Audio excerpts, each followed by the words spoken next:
Hello friends, welcome to my channel. तो UPSC prelims 2024 के लिए डेली क्विज देखेंगे 3/1/2024 के लिए।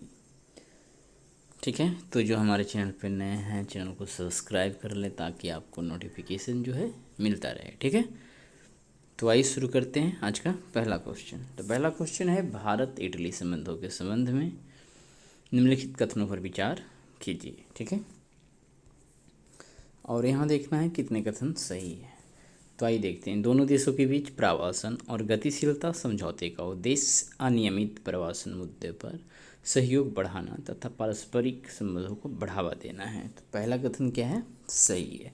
कर इटली यूरोपीय संघ में भारत के शीर्ष 5 व्यापारिक साझेदारों में से एक है, तो ये भी सही है। ऑप्शन सी यहाँ करेक्ट हो जाएगा। ठीक है, आइए देखते हैं इसका डिस्क्रिप्शन क्या है।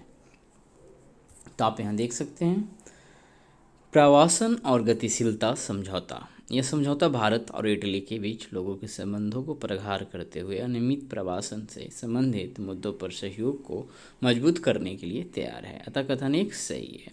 करैया छात्रों, कुशल श्रमिकों, व्यवसायियों और युवा पेशेवरों सहित विभिन्न वर्गों के लिए आवाजाही की सुविधा प्रदान करता है, उनके बीच विनिमय तथा सहयोग को बढ़ावा देता है।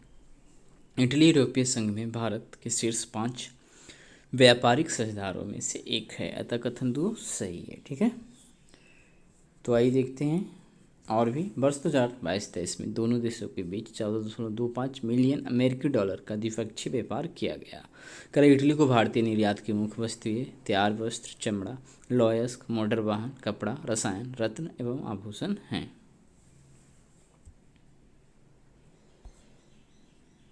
चलिए, दूसरा है कि पीएम किसान सम्मान निधि योजना के संबंध में निम्नलिखित कथनों पर विचार कीजिए। कितने कथन सही है ये बताना है। तो पहला है कि यह भारत सरकार से 100% वित्त पोषण के साथ एक केंद्रीय क्षेत्र की योजना है, तो ये सही है। कर इस योजना के तहत केवल 5 हेक्टेयर से कम भूमि वाले किसान ही लाभ के पात्र हैं, सभी किसान इसके पात्र हैं लगभग, तो ये गलत है। कर यह योजना में निर्धारित प्रावधानों के अनुरूप प्रत्येक वर्ष 25% लाभार्थियों का वास्तविक सत्यापन किया जा रहा है, मात्र 5%, 25% नहीं, तो ये भी गलत है। तो केवल एक सही होगा, ऑप्शन ए करेक्ट हो जाएगा। ठीक है, चलिए, तो यहाँ हम देखते हैं कि पीएम किसान सम्मान निधि योजना यह भारत सरकार से 100% वित्त पोषण प्राप्त एक केंद्रीय क्षेत्र की योजना है। अतः कथन एक सही है। कर इसका कार्यान्वयन कृषि एवं किसान कल्याण मंत्रालय द्वारा किया जाता है। ठीक है, कृषि एवं किसान कल्याण मंत्रालय। कर योजना का दायरा क्या है? यह योजना प्रारंभ में 2 हेक्टेयर भूमि वाले छोटे तथा सीमांत किसानों के लिए थी। ठीक है, किंतु सभी भूमिधारक किसानों को लाभ प्रदान करने हेतु इस योजना का दायरा बढ़ा दिया गया है। तो कथन दूसरा सही नहीं है। आगे है वास्तविक रूप से सत्यापन की व्यवस्था। योजना में निर्धारित प्रावधानों के अनुसार प्रत्येक वर्ष 5% लाभार्थियों का अनिवार्य रूप से वास्तविक सत्यापन किया जा रहा है। तक कथन तीसरा सही नहीं है। तो आगे है कि एक्स किरण ध्रुवन मापी उपग्रह एक्सपोसैट के संबंध में निम्नलिखित कथनों पर विचार कीजिए। तो यहाँ पहला है कि इसे मध्यम एक्सरे बैंड में एक्सरे ध्रुवीकरण का अध्ययन करने के लिए डिजाइन किया गया है, जो खगोलीय स्रोतों के विकिरण तंत्र तथा ज्यामिति में अंतर्दृष्टि प्रदान करता है। तो ये क्या है? पहला सही है। कितने सही नहीं है ये बताना है। कर यह मध्यम एक्सरे बैंड में एक्सरे ध्रुवीकरण के लिए समर्पित विश्व का पहला मिशन नहीं, द्वितीय मिशन है, दूसरा मिशन है, तो ये गलत है। कर यह इसरो और नासा के पीछे एक सहयोग है। ये इसरो है, इसरो से संबंधित जो इसके विभाग हैं उससे ये रिलेटेड है। इसमें क्या है? नासा सम्मिलित नहीं है, तो तीसरा भी गलत है। तो यहाँ पे केवल 2 क्या है? गलत है, और गलत ही ढूंढना है। ठीक है, तो आइए देखते हैं। तो करा एक्स किरण ध्रुवन मापी उपग्रह एक्सपीओसैट को मध्यम एक्सरे बैंड में एक्सरे ध्रुवीकरण का अध्ययन करने के लिए डिजाइन किया गया है, जो खगोलीय स्रोतों के विकिरण तंत्र तथा ज्यामिति में अंतर्दृष्टि प्रदान करता है। अतः कथन एक सही है। फिर है कि इन खगोलीय पिंडों से संबंधित भौतिकी को समझने के लिए यह अध्ययन महत्वपूर्ण है। कर एक्सपीओसैट मध्यम एक्सरे बैंड में एक्सरे ध्रुवीकरण के लिए समर्पित जो है विश्व का द्वितीय मिशन है, ना कि पहला। तो कथन दूसरा सही नहीं है।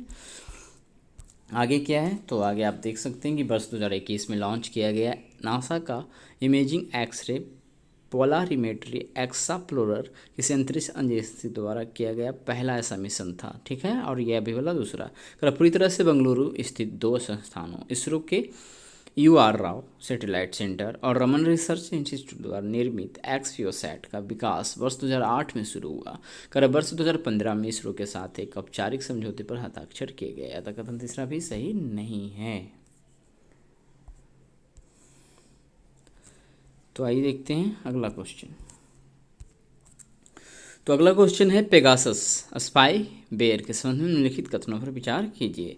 ठीक है, तो कह रहा है यह एक अत्यधिक सुदृढ़ मोबाइल आवेक्षण टूल है जो विभिन्न ऐप्स और स्रोतों से डेटा तथा जानकारी एकत्र कर सेल फोन तक गुप्त रूप से पहुंच सकता है एवं निगरानी कर सकता है। इसलिए पहला कथन सही है। कह रहा इसे Israeli cyber intelligence firm NSO group द्वारा विकसित किया गया था जो इसे मात्र अपराध तथा आतंकवाद की रोकथाम के लिए सरकारी एजेंसियों को बेचने का दावा करता है। तो ये कथन भी सही है, तो ऑप्शन सी करेक्ट हो जाएगा। ठीक है, पेगासस स्पाईवेयर के कारण पुनः एक बार निजता और सुरक्षा संबंधी मुद्दे चर्चा में आए हैं। एमनेस्टी इंटरनेशनल की हालिया रिपोर्ट दो प्रमुख भारतीय पत्रकारों के फ़ोन को लक्षित करने में इसके उपयोग की और संकेत करती है, जिससे संभावित सरकारी भागीदारी के बारे में पूछताछ शुरू हो गई है। पेगासस स्पाईवेयर एक अत्यधिक सुदृढ़ मोबाइल अवेक्षण टूल है जो विभिन्न ऐप्स और स्रोतों से डेटा तथा जानकारी एकत्र कर सेल फोन तक गुप्त रूप से पहुंच सकता है एवं निगरानी कर सकता है। तो कथन पहला क्या है, सही है। ठीक है, आगे क्या है, तो आगे है इसे Israeli cyber intelligence firm NSO group द्वारा विकसित किया गया था जो इसे मात्र अपराध तथा आतंकवाद की रोकथाम के लिए सरकारी एजेंसियों को बेचने का दावा करता है। तो कथन दूसरा सही है। NSO उन पत्रकारों, वकीलों तथा मानवाधिकार रक्षकों को निशाना बनाने से बचने के लिए सुरक्षा उपायों पर जोर देता है जो आतंक अथवा गंभीर अपराधों में शामिल नहीं है। ठीक है, तो चलिए आगे देखते हैं। निम्नलिखित कथनों पर विचार कीजिए। हंटिंगटन रोग केंद्रीय तंत्रिका तंत्र को प्रभावित करने वाला एक न्यूरो डिजेनरेटिव विकार है। कितने सही है बताना है, तो पहला सही है। यह HTT जीन में उत्परिवर्तन के कारण होता है जो दोषपूर्ण हंटिंगटन प्रोटीन का उत्पादन करता है। तो ये दूसरा भी सही है। इसके लक्षण आमतौर पर 30 से 50 वर्ष की आयु के बीच जनित होते हैं और टीकाकरण से ठीक हो सकते हैं। तो ये ठीक है, 30 से 50 वर्ष की आयु में जनित होते हैं लेकिन टीकाकरण से ठीक नहीं हो सकते हैं। ऐसा भी इसका कोई इलाज नहीं है, सिर्फ लक्षण पे इसका इलाज होता है। तो ये गलत तो हो जाएगा। यहाँ पे कितने कथन सही है, तो केवल ऑप्शन बी करेक्ट होना चाहिए। ठीक है, हंटिंगटन रोग केंद्रीय तंत्रिका तंत्र को प्रभावित करने वाला एक न्यूरो जनरेटिव विकार है। तो कथन एक सही है। यह HTT जीन में उत्परिवर्तन के कारण होता है जो दोषपूर्ण हंटिंगटन प्रोटीन का उत्पादन करता है। तो कथन दो सही है। उत्परिवर्ती हंटिंगटन प्रोटीन विषाक्त टुकड़ों में विभाजित हो जाते हैं जिससे विभिन्न सेलुलर प्रक्रियाएं बाधित होती हैं। ठीक है, तो आगे आप देख सकते हैं कि लक्षण और उपचार। शुरुआती लक्षणों में भूलने की बीमारी, संतुलन खोना तथा दैनिक कार्यों को करने में अक्षमता शामिल है। ये लक्षण आमतौर पर 30 से 50 की आयु के बीच जनित होते हैं। हंटिंगटन रोग का वर्तमान में कोई अस्थायी उपचार नहीं है तथा मौजूदा उपचार मात्र लक्षणों को कम करते हैं। कथन 3 सही नहीं है। ठीक है, आगे क्या है, तो आगे आप देख सकते हैं कि असम समझौते 1985 के संबंध में निम्नलिखित पर विचार कीजिए। ठीक है,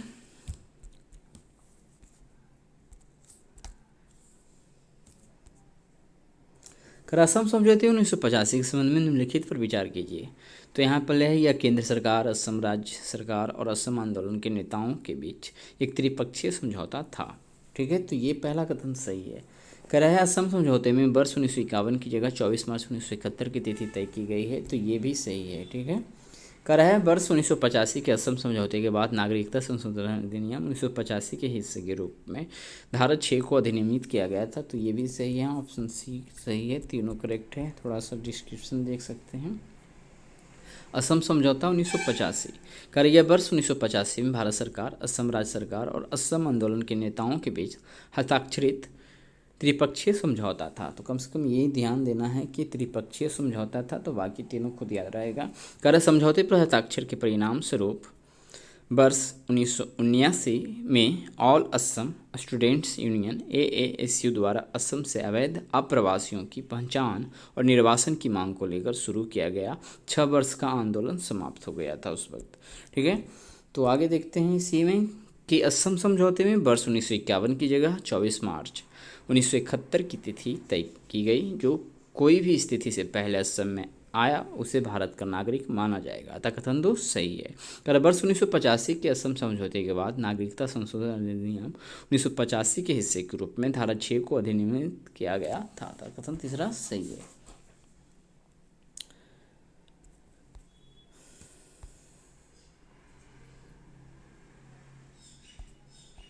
ठीक है, तो आइए देखते हैं अगला क्वेश्चन। दक्षिण चीन सागर के संबंध में निम्नलिखित पर विचार कीजिए। कर इसके उत्तर में चीन और ताइवान की सीमा है, जबकि दक्षिण में इंडोनेशिया और मलेशिया की सीमा है। तो ये पहला गलत है। कर यह लुजोन जल डमरू मध्य द्वारा पूर्वी चीन सागर से जुड़ा हुआ है, तो ध्यान देना है। और फिर अगला है कि यह ताइवान जल डमरू मध्य द्वारा फिलीपीन सागर से जुड़ा हुआ है। तो एक चीज़ यहाँ पे को ध्यान देना है कि ये लुजोन किस में रखना है कि और ताइवान को इसमें, तो ये दोनों कथन क्या हो जाएगा, सही हो जाएगा। बट अभी फिलहाल गलत है, तो सभी 3 गलत है। कितने सही है ढूंढना है। अच्छा, तो इनमें से कोई सही नहीं, ऑप्शन डी हो जाएगा।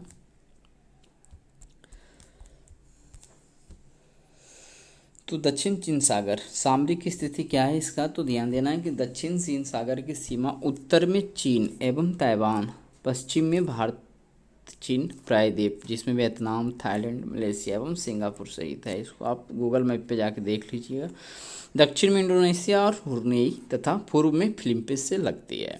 पश्चिम फिलीपीन सागर के रूप में जाना जाता है। तो कथन पहला सही नहीं है। कर यह ताइवान जलडमरू मध्य द्वारा पूर्वी चीन सागर से जुड़ा हुआ है। तो कथन 2 सही नहीं है। वही है फिर यहाँ कि लुजोन जलडमरू मध्य द्वारा फिलीपीन सागर से जुड़ा हुआ है। तो थोड़ा सा ध्यान देना है। ताइवान जल डमरू मध्य द्वारा यह पूर्वी चीन सागर से जुड़ा हुआ है। कौन, तो दक्षिण चीन सागर। फिर है लुजोन जल डमरू मध्य द्वारा फिलीपीन सागर से जुड़ा हुआ है। ठीक है, चलिए तो अगला है महत्वपूर्ण और उभरती प्रौद्योगिकियों पर पहल आईसीटी के संबंध में निम्नलिखित पर विचार कीजिए। उपयुक्त कथनों में से कौन सा से सही है। तो यहाँ है कि भारत अमेरिका के बीच महत्वपूर्ण और उभरती प्रौद्योगिकियों पर पहल यानी आईसीटी को दोनों देशों की राष्ट्रीय सुरक्षा परिषद द्वारा चलाया जा रहा है।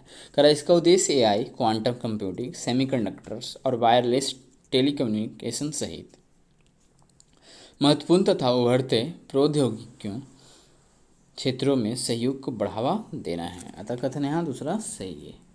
1 2 दोनों, यहाँ 1 2 दोनों सही है, इसलिए ऑप्शन सी सही हो जाएगा। ठीक है, आइए देखते हैं डिस्क्रिप्शन। तो डिस्क्रिप्शन आप यहाँ देख सकते हैं कि महत्वपूर्ण और उभरती प्रौद्योगिकियों पर पहल कर आईसीटी की घोषणा भारत और अमेरिका द्वारा मई 2020 में की गई थी तथा इसे आधिकारिक तौर पर जनवरी 2023 में लॉन्च किया गया था।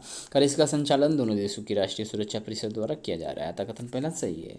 कर आईसीटी के अंतर्गत दोनों देशों ने सहयोग के 6 क्षेत्रों की पहचान की, जिसमें सह विकास और सह उत्पादन शामिल होगा, जिससे धीरे धीरे क्वाड, फिर नाटो, यूरोप तथा शेष विश्व में विस्तारित किया जाएगा। आईसीटी के अंतर्गत भारत अमेरिका के साथ अपनी प्रमुख तकनीकों को साझा करने के लिए तैयार है और वाशिंगटन से भी ऐसा ही करने की अपेक्षा करता है। कर इसका उद्देश्य एआई, क्वांटम कंप्यूटिंग, सेमीकंडक्टर और वायरलेस टेलीकम्युनिकेशन सहित महत्वपूर्ण तथा उभरते प्रौद्योगिकी क्षेत्र में सहयोग को बढ़ावा देना है। कथन 2 सही है। कर गुरु रविदास के संबंध में निम्नलिखित पर विचार कीजिए। वह 14वीं सदी के संत और उत्तर भारत में भक्ति आंदोलन के सुधारक थे। तो ये बात तो सही है। कितने सही ढूंढना है। कर उनकी कुछ कविताएं सिखों के धार्मिक ग्रंथ गुरु ग्रंथ साहिबा में शामिल की गई है, तो ये भी सही है। कर वे महर्षि वाल्मीकि के समकालीन थे, तो ये गलत है। ठीक है, तो यहाँ पे एक और तो सही है, ऑप्शन ए करेक्ट हो जाएगा। तो गुरु रविदास 14वीं सदी के संत और उत्तर भारत में भक्ति आंदोलन के सुधारक थे। कथन एक सही है। उन्होंने अपना पूरा जीवन जाति व्यवस्था के उन्मूलन के लिए समर्पित कर दिया और खुले तौर पर ब्राह्मणवादी समाज की धारणा का तिरस्कार किया। तीसरा है आगे है कि उनके भक्ति गीतों ने भक्ति आंदोलन का प्रभाव डाला और उनकी लगभग 41 कविताओं को सिखों के धार्मिक ग्रंथ गुरु ग्रंथ साहिबा में शामिल किया गया था। कथन 2 सही है। कर वे महर्षि वाल्मीकि के समकालीन नहीं थे। ठीक है, तो कथन तीसरा सही नहीं है। आगे देख सकते हैं, निम्नलिखित कथनों पर विचार करना है। राष्ट्रीय सेवा कितने सही नहीं है। राष्ट्रीय सेवा योजना, ठीक है, एनएसएस स्वैच्छिक सामुदायिक सेवा के माध्यम से छात्र युवाओं के व्यक्तित्व तथा चरित्र को विकसित करने के लिए एक केंद्रीय क्षेत्र की योजना है, तो ये सही है। केंद्रीय क्षेत्र की योजना है, ये जरूर ध्यान आना। ऐसे भी राष्ट्रीय सेवा योजना है। राष्ट्रीय कैडेट कोर, ठीक है, गठन वर्ष 1948 में एच.एन. कुंजरू समिति की सिफारिश पर किया गया था। ठीक है, तो ये 1948 में एनएसएस और समिति भी कभी कभी पूछ दिया जाता है, तो एच.एन. कुंजरू समिति। तो यहाँ ये दोनों सही है, बट पूछा है कितने सही नहीं है, तो ऑप्शन डी करेक्ट हो जाएगा। ठीक है, तो आप यहाँ देख सकते हैं, एनएसएस एक केंद्रीय क्षेत्र की योजना है जिसे वर्ष 1969 में स्वैच्छिक सामुदायिक सेवा के माध्यम से छात्र युवाओं के व्यक्तित्व तथा चरित्र को विकसित करने के उद्देश्य से शुरू किया गया था। अतः कथन एक सही है। एनएसएस की विचारधारा महात्मा गांधी के आदर्शों से प्रेरित है। एनसीसी का गठन वर्ष 1948 में एच.एन. कुंजरू समिति 1946 की अनुशंसा पर किया गया था तथा इसकी पृष्ठभूमि यूनिवर्सिटी कोर अथवा यूनिवर्सिटी ऑफिसर ट्रेनिंग कोर जैसी ब्रिटिश युग की वर्दीधारी युवा संस्थाओं से संबंधित है। अतः कथन 2 सही है। ठीक है, पहला तो सही है ही। तो आज हमने 10 क्वेश्चन देखा। इसी प्रकार से 10 क्वेश्चन लेकर अगले दिन भी उपस्थित रहेंगे। तो इस